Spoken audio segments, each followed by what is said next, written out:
नीलाम्बुजश्यामलकोमलाङ्गं सीतासमारोपितवामभागं पाणौ महासायकचारुचापं नमामि रामं रघुवंशनाथम्। आइए श्री राम कथा को हम प्रारंभ करें। पिछले भाग में प्रताप भानु के चरित्र की चर्चा मैं आपके सामने रख रहा था। एक एक शब्द और एक एक नाम को समझने का प्रयास हमें करना होगा, क्योंकि हमें ऊपर से दिखाई देता है कि प्रताप भानु बड़ा धर्मात्मा था, बड़ा पुण्यात्मा था, सदाचारी था, दिन प्रतिदेव विविध विधि दाना, सुनई शास्त्र वर वेद पुराणा, शास्त्र भी सुनता था, दान पुण्य भी करता था, सदाचारी था, फिर भी उसका पतन क्यों हुआ, उसे राक्षस क्यों बनना।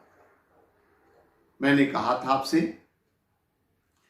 कि प्रताप भानु ऊपर से कुछ और दिखाई देता है, अंदर कुछ और है। प्रताप भानु के चरित्र का वर्णन करते हुए मैंने आपसे कहा था, जंगल में एक बार शिकार खेलने गया, सुअर का शिकार करना चाहता था, निशाना चूक गया, बस सब कुछ छोड़ करके वो उसके पीछे चल पड़ा। अति अकेल बन विपिन कलेशु, तदपि न मृग मग तजई नरेशु। और फिर पहुंच गया वो किसके पास? कपटी मुनि काल केतु के पास। और ये काल केतु जो कपटी है, ये उसके कपट जाल में फंस गया। कृपा सिंधु मुनि दर्शन तोरे, चारि पदार्थ करतल मोरे। तव प्रसाद प्रभु कृपा निधाना, मोकौ सर्व काल कल्याण। हाथ जोड़ करके कपट मुनि की स्तुति करने लगा, गुणगान करने लगा। उसे सब कुछ नजर आने लग गया, ये मेरे सब कुछ है। कपटी मुनि को उसने भगवान का दर्जा दे दिया, परमात्मा की तरह से उसको सम्मान करने लगा। क्योंकि अक्सर ऐसा होता है, जिसके मन में स्वार्थ होता है, जहां स्वार्थ की पूर्ति होती है, वो उसको अपना भगवान मानने लगता है, वो उसको अपना सर्वस्व मानने लगता है। आप देखेंगे आज के युग में भी आपने देखा होगा, जिस स्थान से आदमी को स्वार्थ की पूर्ति होती नजर आएगी, उसके लिए वो स्थान तीर्थ हो गया, उसके लिए वो भगवान हो गए, उसके लिए वो विधाता से भी बढ़कर के हो गया। ये अक्सर आपने देखा होगा, चाहे कोई व्यक्ति हो, चाहे कोई स्थान हो, आदमी सोचता है मेरा स्वार्थ सिद्ध होना चाहिए, मेरा काम होना चाहिए। मेरे बेटे की नौकरी अगर लग जाए इस पत्थर पर फूल चढ़ाने में, तो आदमी फूल चढ़ा देगा। मेरी बेटी की शादी हो जाए, उसके लिए अगर वहां मंदिर के 7 चक्कर लगाने पड़ेंगे, लगाने को तैयार है। ये धार्मिकता नहीं है। प्रताप भानु के प्रसंग को अगर ध्यान से देखा जाए तो समझ में आता है कि ये स्वार्थ पूर्ति के साधन जरूर हैं, पर मैं इसको धार्मिकता नहीं मानता। और ये कपटी मुनि धीरे धीरे धीरे धीरे पूरी तरह से प्रताप भानु को अपने जाल में फंसा लेता है। और प्रताप भानु भी, अब देखिए प्रारंभ में कैसा प्रताप भानु दिखाई देता है, दिन प्रति देय विविध विधि दाना, सुनई शास्त्र वर वेद पुराना, करेज धर्म करम मम बानी, वासुदेव अर्पित नृप ज्ञानी। सब कुछ भगवान को अर्पण करके, यानी तेरा तुझको अर्पण का लागे मेरा, मेरा कुछ भी नहीं है, सब तेरा है। ये तो है ऊपर का दिखावा। अब अंदर की चाहत क्या है, वो भी तुलसीदास जी ने व्यक्त करी। अंदर की चाहत क्या है? होय विप्र बस कवन विधि, करहु कृपा करि सोय, और तुम तज दीन दयाल निज हितन दीख्यो कोई। एक मुनि जिससे अभी अभी परिचय हुआ, थोड़ी देर पहले, न पूरी तरह से अभी जाना है न पहचाना है, फिर भी वो उसके लिए क्या हो गया? दीन बंधु, यानी भगवान हो गया। और क्या कहता है? बोले होय विप्र बस कवन विधि, ब्राह्मण मेरे वश में कैसे हो। शब्दों पर जरा ध्यान देना। प्रताप भानु ब्राह्मणों की कृपा कैसे हो, ये नहीं चाहता है। प्रताप भानु कहता है ब्राह्मण मेरे वश में कैसे हो, मेरे अधीन कैसे हो, वो रास्ता मुझे बताइए, जिससे कि ये ब्राह्मण मेरे वश में हो जाए। क्योंकि आदि काल में सदियों से ब्राह्मण माने बुद्धिजीवी, और जब जब सत्ताधारी पथभ्रष्ट हुआ है, बुद्धिजीवी वर्ग ने ही उसको सबक सिखाइए, बुद्धिजीवी वर्ग ने ही उसको भटकने से रोका है। इसलिए हर शासक ये चाहता है, हर राजा ये चाहता है कि बुद्धिजीवी मेरे पक्ष में हो, विद्वान मेरे पक्ष में हो। प्रताप भानु सोचता है ये मेरे बस में हो जाए। कौन? विप्र। विप्र माने ब्राह्मण, यानी बुद्धिमान लोग मेरे बस में हो जाए। याद रखिए, गुरु विप्र की कृपा हम पर होनी चाहिए, और वो तब होती जब ऐसे अच्छे आचरण हो। लेकिन ये चाहता है बस ये मेरे बस में हो जाए, मेरे अधीन हो जाए। और जो निस्वार्थ राजा माना जाता है, निष्काम सेवा जो करता है, अंत में उसकी कामना उजागर होती है। कामना कैसी है? सुनिए जरा ध्यान से। जरा मरण दुख रहित तनु, समर जिते नहीं को, एक छत्र रिपुहीन मही, राज कल्प सब हो। ये उसके भीतर का लोभ है, ये उसके भीतर का भाव उजागर होता है। वो क्या चाहता है? जरा मरण दुख रहित तनु, मृत्यु से अपने आप को मुक्त करवाना चाहता है, अमर होना चाहता है। लगभग हर राक्षस ने यही वरदान पाना चाहा कि मैं अजर अमर हो जाऊं, परंतु आज दिन तक किसी को अजर अमर होने का वरदान प्राप्त नहीं हुआ। ये भी वही मांग रहा है। तो एक तरह से देखा जाए तो प्रताप भानु के अंदर का जो भाव है, वो भाव आसुरी भाव है जो प्रकट हो रहा है। इसीलिए श्राप मिला। बोले विप्र सकोप तब, नहीं कछुकीन विचार, जाय निशाचर हो वो नृप मूढ़ सहित परिवार। राक्षस बनने का श्राप दिया, और ऐसा माना जाता है यही प्रताप भानु अगले जन्म में रावण बना। अगर आप ध्यान से रावण का चरित्र देखें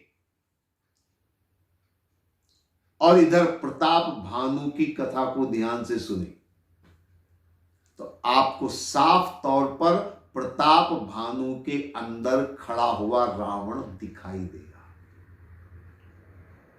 सीधे शब्दों में अगर देखा जाए तो ये कह सकते हैं कि जैसे प्रताप भानु जैसा भीतर से था, रावण वैसा बाहर से था।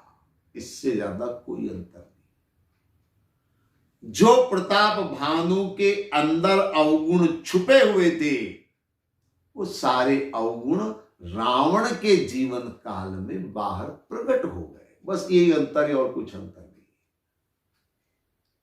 इसीलिए प्रताप भानु को श्राप मिला कि तेरे अंदर जो है वो बाहर प्रकट हो, इसलिए उसे अगले जन्म में रावण बनना पड़ा। आप देखिए जरा ध्यान से, रावण भी चाहता है मैं अजर अमर हो जाऊं। प्रताप भानु भी कह रहा है जरा मरण दुख रहित तन।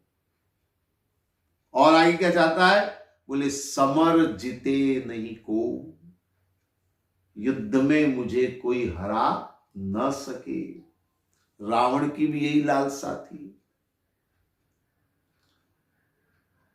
रावण ने भी तीनों लोकों में अपनी विजय पताका फहराई और वो चाहता था कोई उसका मुकाबला न कर सके।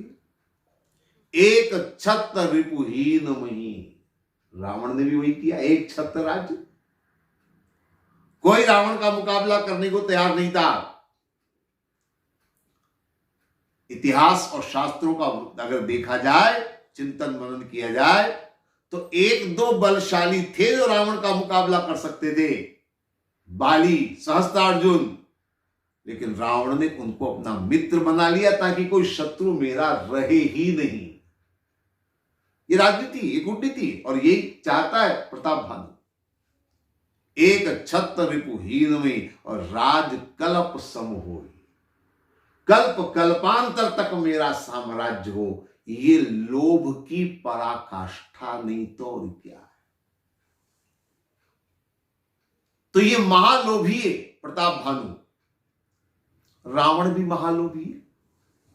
आप तो जानते, रावण पुलस्त ऋषि के कुल में पैदा हुआ, विशर्वा मुनि की संतान।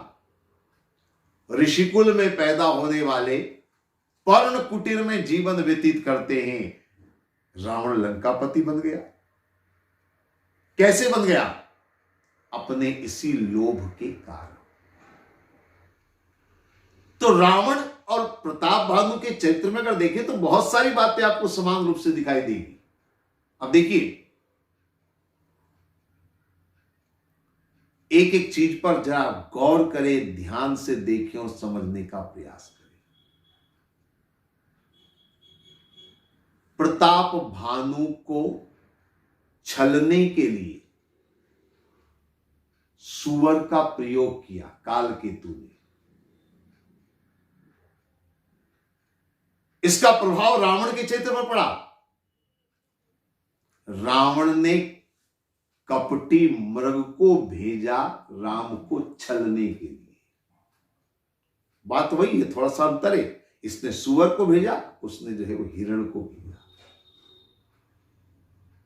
तो रावण का चरित्र और प्रताप भानु का चरित्र, प्रताप भानु भी महालोभ के अंदर था और इसीलिए वो चाहता था कि ये राज्य हमेशा हमेशा के लिए मेरा हो जाए।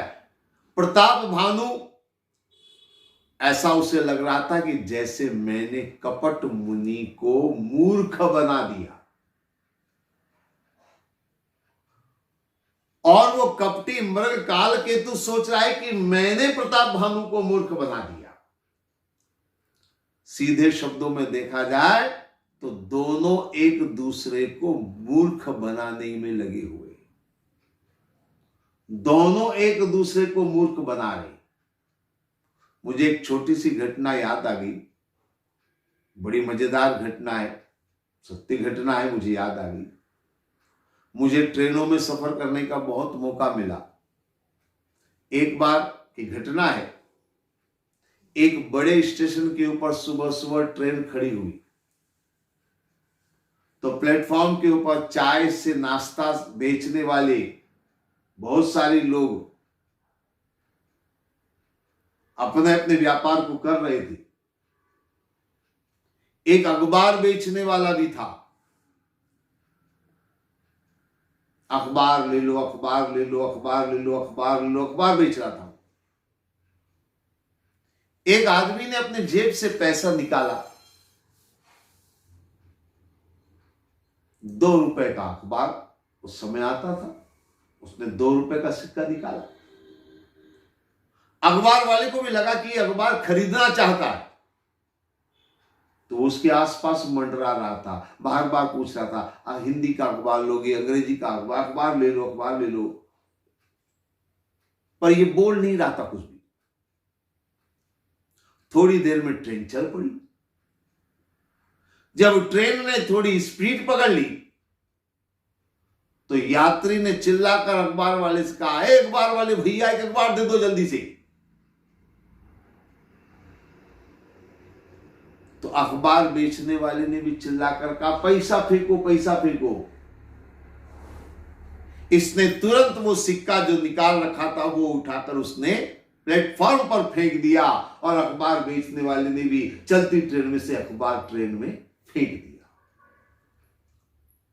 अन्य जो यात्री देख रहे थे उनके मन में बड़ा विचार आ रहा था। उनमें से एक से नहीं रहा गया, उसने पूछ लिया, भाई साहब इतनी देर से ट्रेन खड़ी थी, आपने कब से पैसा भी निकाल लिया था, तो जब गाड़ी खड़ी थी तब आपने अखबार क्यों नहीं खरीदा? इतनी देर बाद जब गाड़ी चल पड़ी तो चलती गाड़ी में चिल्लाकर बेचारे को उसको दौड़ना पड़ा, और आपको जो है अखबार इतनी देर से खरीदने की क्यों सूझी? तो उसने मुस्कुराते हुए कहा, कुछ कारण है। अन्य यात्रियों ने कहा, क्या कारण है भाई साहब, बताओ तो सही, क्या कारण है? बोले, बात दरअसल ये है कि मेरे पास वो जो 2 का सिक्का था ना, वो खोटा था, चलता नहीं था। अगर खड़ी ट्रेन में मैं वो सिक्का उसको देता तो वापस लौटा देता। मैंने भी चालाकी चली, चलती ट्रेन में फेंक दिया सिक्का, अखबार ले लिया। होशियारी दिखाई मैंने। उसे अपनी होशियारी पर बड़ा गर्व था। अन्य यात्री भी हैरान थे कि देखो, इसने खोटा सिक्का फेंक करके अखबार खरीद लिया। लेकिन उस अखबार खरीदने वाले यात्री ने अखबार खोला, 1 सेकंड अखबार देखा, फट से बंद करके अपने पांव के नीचे रख लिया। अब उन यात्रियों में से एक ने फिर पूछा, भाई अखबार खरीदा तो पढ़ते क्यों नहीं, पांव के नीचे दबा कर क्यों रख दिया? अब वो यात्री बोले, अब क्या बताऊं तुम्हें? बोले, बताओ तो सही, हुआ क्या है? बोले, साले नालायक ने पुराना अखबार पकड़ा दिया। दरअसल ट्रेन में बैठने वाला यात्री चालाक ये समझ रहा है कि मैंने खोटा सिक्का चलाकर उसको बेवकूफ बना दिया, और अखबार वाला भी सोच रहा था कि जब ये चलती ट्रेन में मांगेगा तो मैं इसे पुराना रद्दी का अखबार पकड़ा दूंगा। दोनों एक दूसरे को बेवकूफ बना रहे हैं। यहां भी वही हाल है। प्रताप भानु उस कपटी मुनि को बेवकूफ बना रहा है, और कपटी मुनि प्रताप भानु को बेवकूफ बना रहा है। दोनों एक दूसरे को मूर्ख बनाने का प्रयास कर रहे हैं। ये प्रताप भानु का चरित्र बड़ा महत्वपूर्ण है, जरा आप ध्यान से देखिए। प्रताप भानु ने कपटी मुनि से कहा, आप सर्वस्व हैं, तुम तज दीन दयाल निज हितन दीखों को। आपके समान मेरा आप कोई हितैषी नहीं है, सब कुछ मैं आपको मानता हूं। स्वार्थ में जब आदमी सब कुछ किसी को मानने लगता है तो निश्चित मानिए कहीं न कहीं उसे चोट खाने को मिलती है। अक्सर ये कहा जाता है,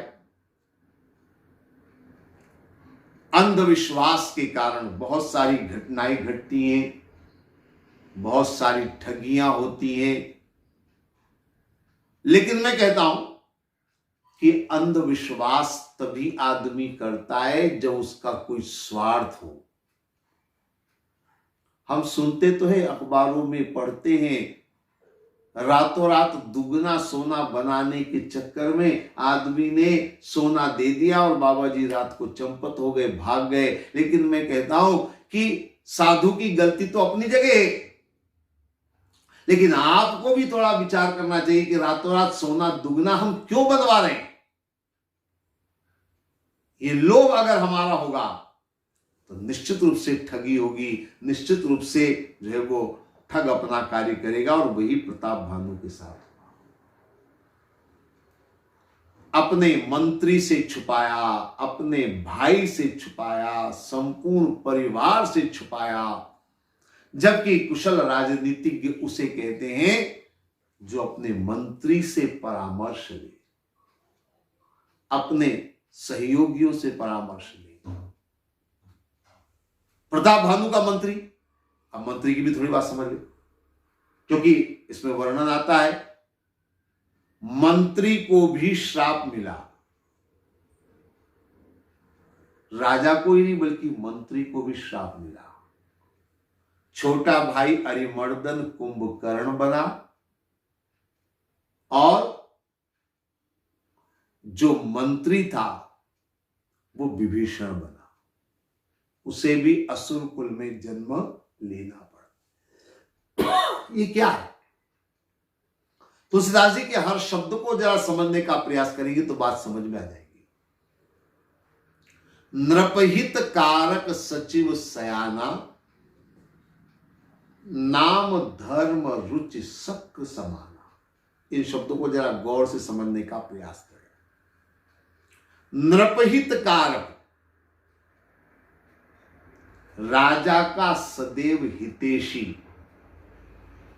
लेकिन आगे का शब्द क्या कहता है? नाम धर्म रुचि शक्र समाना। शक्र यानी शुक्राचार्य। अब शुक्राचार्य जी को आप सब जानते हैं। शुक्राचार्य राजा बलि के परम हितैषी। मानते कि नहीं मानते? शुक्राचार्य राजा बलि के परम हितैषी। लेकिन वामन जब आए भूमि का दान मांगने के लिए तो शुक्राचार्य जी ने कहा अपने शिष्य राजा बलि से कि तुम दान देने से इनकार करो।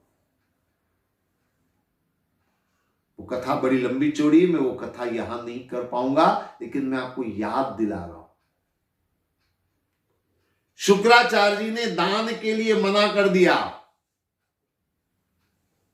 दान देने से इनकार कर दो। और राजा बलि नहीं माने, फिर भी दान देने को प्रस्तुत हुए।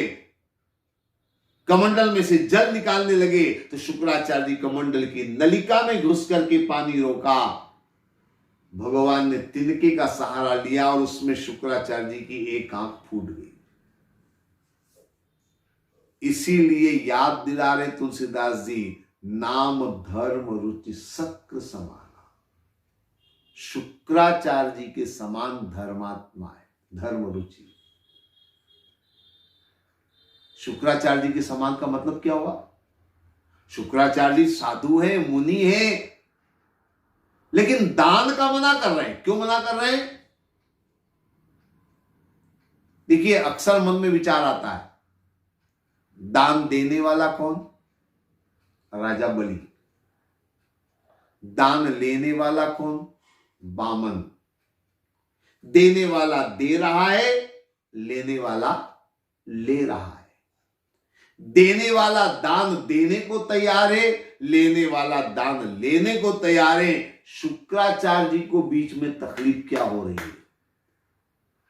इनकी जेब से तो जा नहीं रहा। अगर स्वर्ग का राज्य जाएगा तो राजा बलि का जाएगा, इनके बाप का क्या जाएगा? लेकिन इन्होंने फिर भी दान का विरोध किया। क्यों विरोध किया? एक स्वार्थ था। और स्वार्थ क्या था? अगर मेरा चेला स्वर्ग का राजा रहेगा तो मैं स्वर्ग के राजा का गुरु कहलाऊंगा।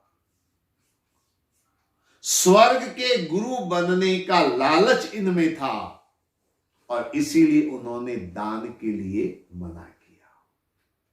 तो ये जो मंत्री है ना, शुक्र समाना, शुक्राचार्य जी के समान है। धर्म रुचि तो है, लेकिन साथ में जिसमें मेरा हित हो वो मुझे करना है। राजा अगर गलत रास्ते पर जाए, मुझे क्या करना, मेरा मंत्री पद बरकरार रहना चाहिए। और इसीलिए इस प्रवृत्ति के कारण मंत्री को भी राक्षस बनना पड़ा।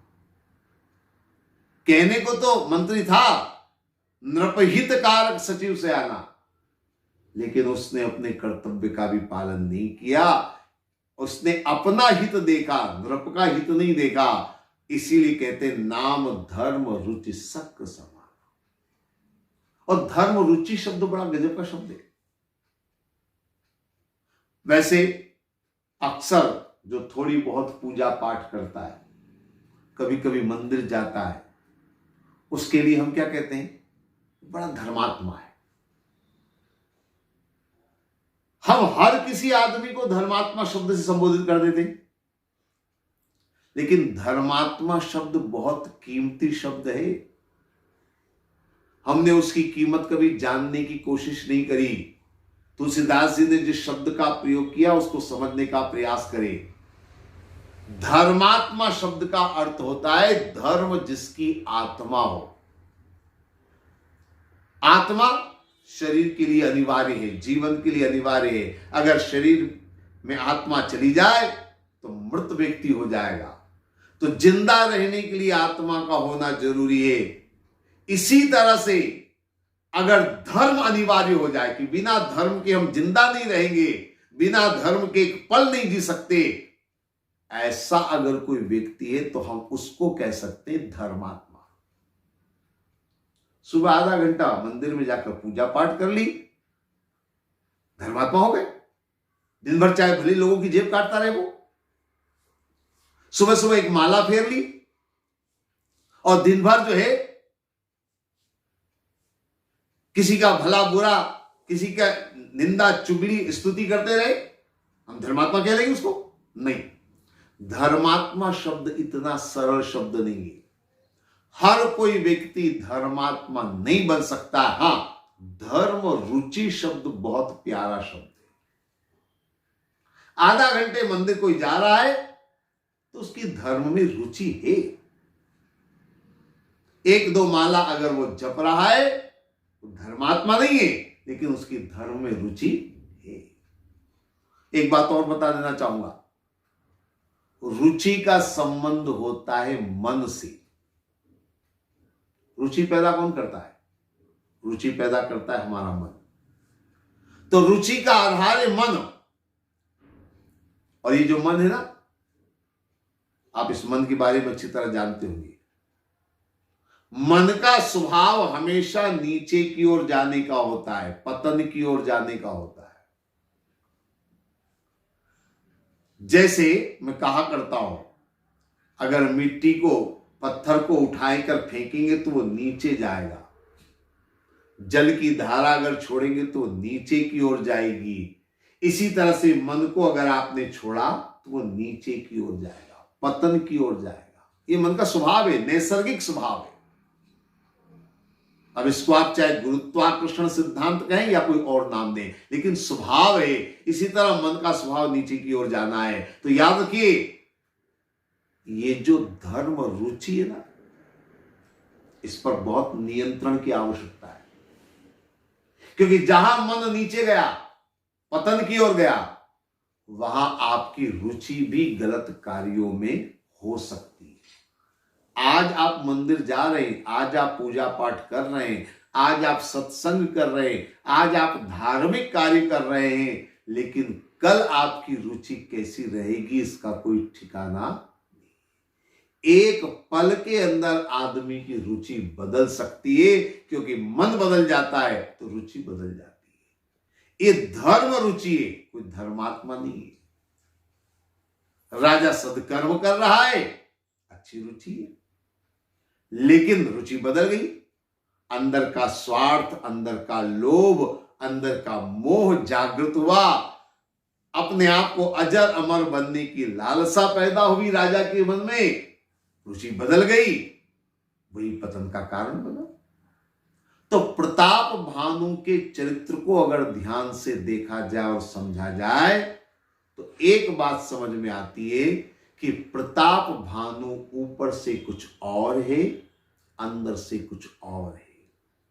ऊपर सारे सद्गुणों का आडंबर उसने ओढ़ा, इसीलिए आपने देखा होगा अगले जन्म में, जैसे इस जन्म में प्रताप भानु साधु से छला गया, अगले जन्म में रावण साधु बन करके सीता को छलने का प्रयास करता है।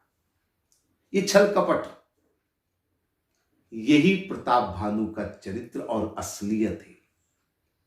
अंदर स्वार्थ है, अंदर लोभ है, अंदर अहंकार है, अंदर सारे दुर्गुण भरे हुए हैं, और इसीलिए उसने ब्राह्मणों को वश में करना चाहा, और इसी चक्कर में ब्राह्मण कुपित हुए और ब्राह्मणों ने श्राप दे दिया। बोले विप्र सकोप तब नहीं कछुकी न विचार, और जाय निशाचर हो नृप मूढ़ सहित परिवार, राक्षस बनने का श्राप दे दिया। और इसीलिए प्रताप भानु को अगले जन्म में रावण बनना पड़ा। ये प्रताप भानु के चरित्र की थोड़ी सी बात मैंने आपके सामने रखी। आइए, आज समय हो रहा है, आगे की बातें अगले प्रसंग में हम फिर करेंगे। आज इतना ही। ओम सर्वे भवन्तु सुखिनः, सर्वे सन्तु निरामया, सर्वे भद्राणि पश्यन्तु, मां कश्चित् दुःख भाग् भवेत्। ओम शांति शांति।